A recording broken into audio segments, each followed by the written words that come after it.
Hello everyone, and today I'll be continuing with my chapter, that is statistical diagram, and today's topic is construction of frequency table and histogram.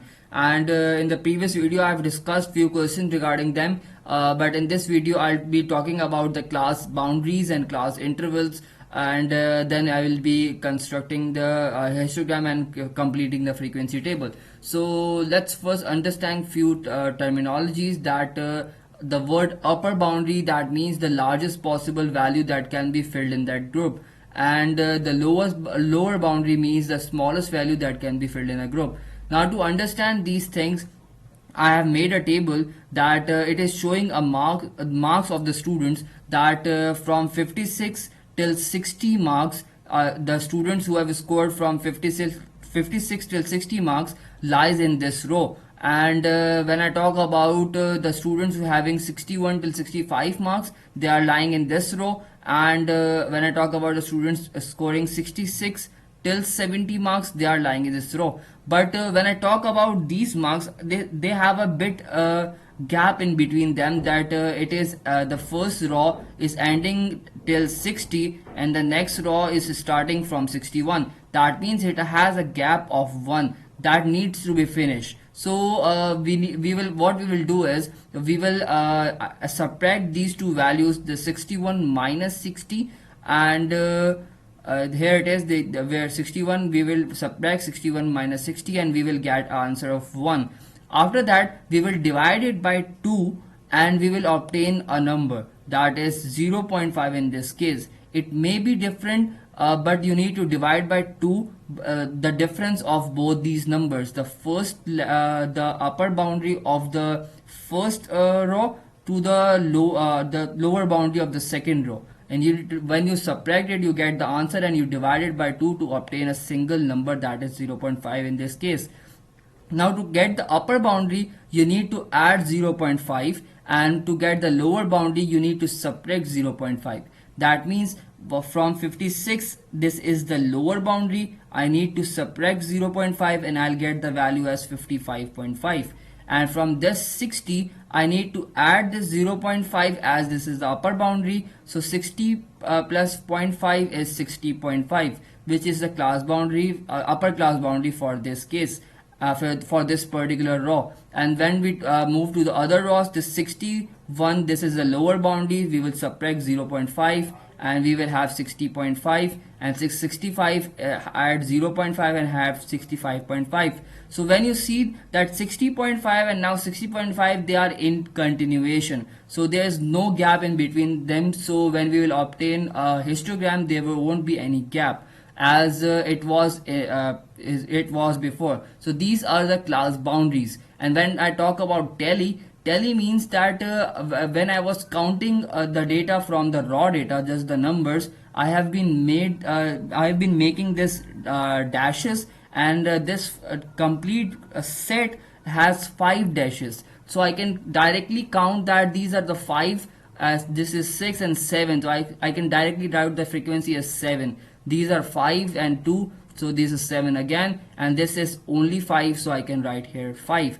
So it is easier to from the tally to write the frequencies. So this is how the table works of the frequency distribution in the frequency table in the class boundaries. So let's look at the question that we have been given with the question that this is the same table with the continuation of other till 100, and we have been given with the science quiz marks, and these are the class boundaries which are made. So now from tally I can write the frequencies from this 56 till 60. I will subtract 61 and 60, I will obtain 1, I will divide it by 2 to get 0.5. Now I will subtract all these values by 0.5, this is a lower class boundary, and I will fill it here, and from this row I will add 0.5 and I will fill this here, and I will solve this tally to get the frequencies.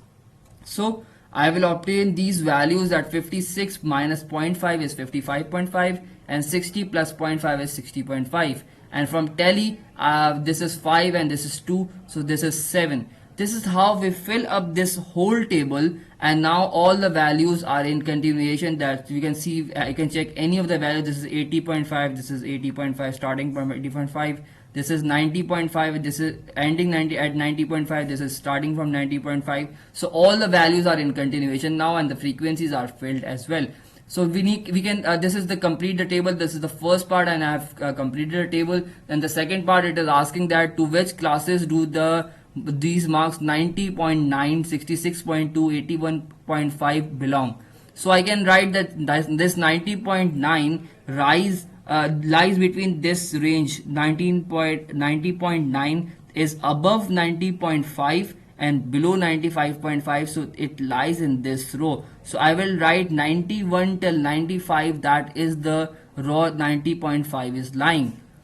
And when I talk about 66.2, this we can find 65.5 till 70.5, and it will lie in this row. So 66 till 70 is my answer, and so on for 81.5. So 81.5 will lie in this row, and 81 till 85 is my answer.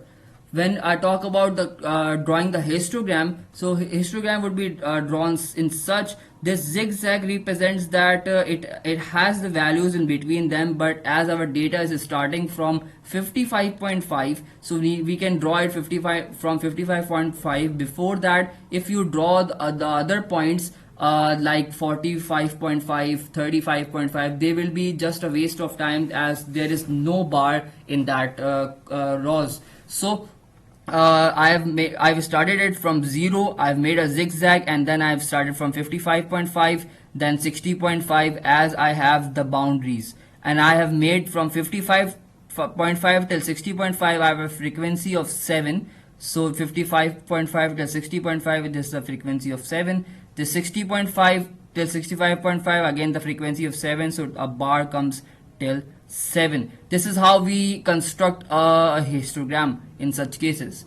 So let's look at another question. Here here our data is given. Down is the data is continuous, that 65 and 65, 100 and 100. So the lower class boundary of the upper class boundary of the previous row is same as the lower class boundary of the other row. So that means we don't need to do that previous step, that take the difference and divide by 2, as in this case there will be no difference. The difference would be 0.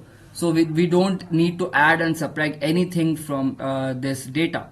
So we need to answer these questions. How many shops were included in the survey? So we can add these total frequencies, and we can write that how many shops were included. That 4 plus 11 plus 15, 24, 18, 9 and 3, all these frequencies added to get 84.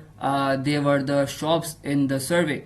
After that, we need to construct a histogram to represent the data. So we did it as we did earlier, that from 90 till 95, this row is representing 4 as the frequency, and 95 till 100 has a frequency of 11. So it lies above 10 and below 12, that is 11. So I can write it in a regular interval, but do remember that do not write in a irregular interval. There is a difference of 2 in every part. There's a difference of 5 in every part. So you cannot change the difference. If you have taken the difference as 2, so that must continue throughout the axis. And if you have taken a difference of 1, that should be carried out throughout the axis. This is necessary to be taken care of.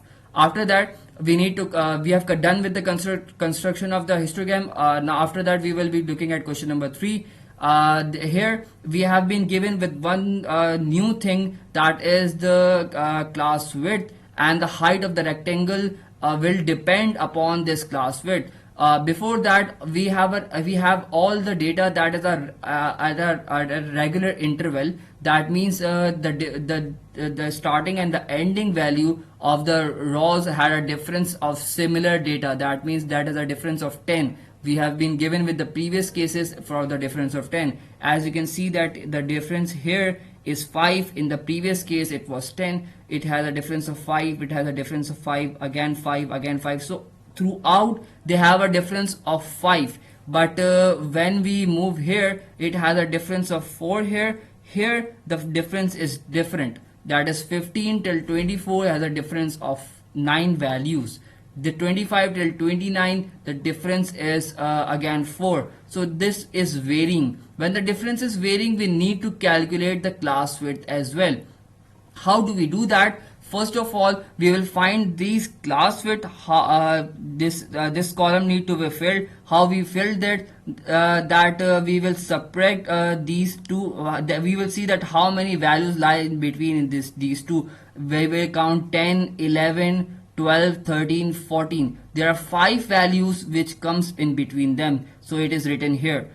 When we talk about this how it is 10 is written, we will find from 55 till 64, 55, 56, 57, 58, 59, 60, 61, 62, 63 and 64. These are the 10 values.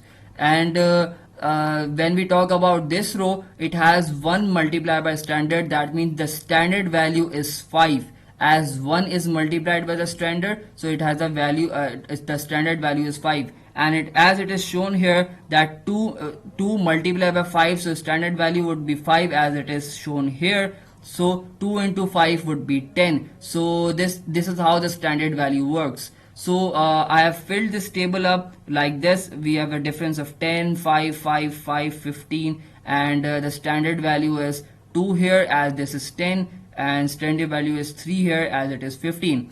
After this, frequency table was already made. Then we talk about the height of the rectangle. So how do we calculate the height of the rectangle?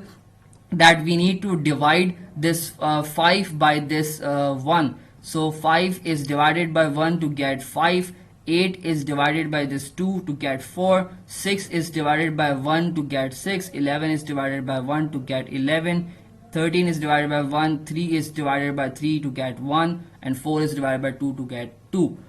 After that, we will need to construct this histogram. So we have put a zigzag again, but now as you can see that these gaps are bigger. And when we talk about the bigger gaps, so the histogram turns out to be a bit bigger in the x-axis, but in the y-axis it is divided. As the frequency was showing 8, but now when we talk about the height of the rectangle, as we have calculated the height of the rectangle, so we will be plotting the class interval against this height. So 10 till 15 the height is 5, this is 10 till 14, this is height till 5, so it is just beneath 15. So after that, 15 till 24 the value is 4. So from 15 till 25 it is 4. So as there is a discontinuation, so we are connecting them with the values. So to avoid this gap, as in the histogram there is no gap, so we will plot this height of the rectangle along with these class intervals to obtain our histogram. So we are up for today, and if you have any query, please comment below. Thank you.